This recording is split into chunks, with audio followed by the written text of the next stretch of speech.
De um lado está tendo julgamento, os julgamentos do golpe ainda não acabaram e o Congresso está discutindo a redução de penas das pessoas que estão sendo julgadas pelo Supremo. Vamos primeiro então para o Supremo Tribunal Federal. O STF acaba de formar maioria para condenar os réus do núcleo 2 da trama golpista. Vamos a Brasília com José Matheus, que tem as informações. Zé Matheus, conta para nós como é que está sendo o julgamento, se já tem placar, como é que foram os votos dos ministros e quem está sendo julgado nesse núcleo 2. Boa tarde, meu querido, seja bem-vindo. Boa tarde, Raquel. Boa tarde a todos que nos acompanham aqui no SBT News.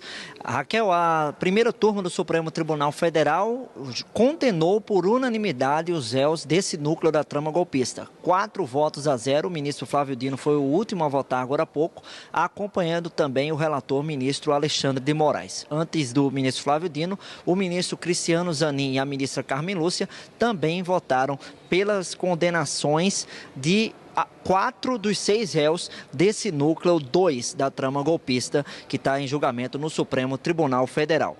Os réus foram condenados por golpe de Estado, abolição violenta do Estado Democrático de Direito, dano qualificado, deterioração do patrimônio tombado e organização criminosa. Foram condenados por esses crimes Silvinei Vasquez, ex-diretor da Polícia Federal no período das eleições presidenciais de 2022, Marcelo Câmara, coronel da reserva e ex-assessor do então presidente Jair Bolsonaro, Felipe Martins, ex-assessor para assuntos internacionais de Bolsonaro e também o general Mário Fernandes, que é da reserva e ex-secretário-geral da Presidência da República, ele que tinha proximidade com o ex-presidente Jair Bolsonaro.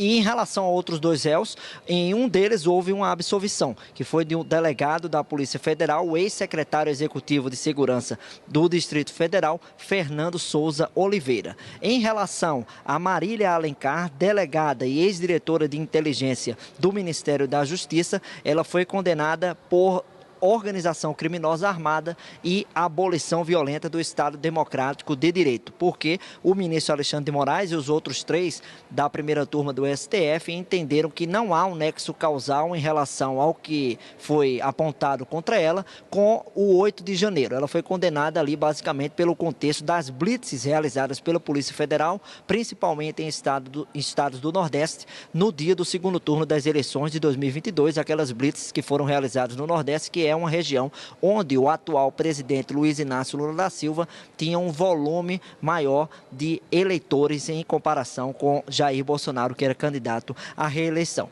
Esse, Raquel, é o 4º núcleo que está sendo julgado no Supremo Tribunal Federal em relação à trama golpista. Os ministros, agora, já que o placar de 4-0 foi formado, estão discutindo as penas, né? A chamada dosimetria, o tamanho das penas de cada condenado desses 4 que foram condenados, né, dos 6 que compõem o núcleo 2 da trama golpista. De acordo com a PGR, esses réus em julgamento coordenaram ações de monitoramento de autoridades públicas. Inclusive, na semana passada, quando houve as sustentações orais por parte dos advogados de defesa, alguns advogados pediram, inclusive, desculpas ao ministro Alexandre de Moraes por causa do monitoramento que houve, segundo a denúncia formulada pela Procuradoria-Geral da República. Outros 3 núcleos já foram julgados, né? O núcleo crucial, do qual faz parte o ex-presidente Jair Bolsonaro, que já cumpre pena aqui em Brasília na sede da Polícia Federal. Também foi julgado o núcleo 3, o dos Kids Pretos,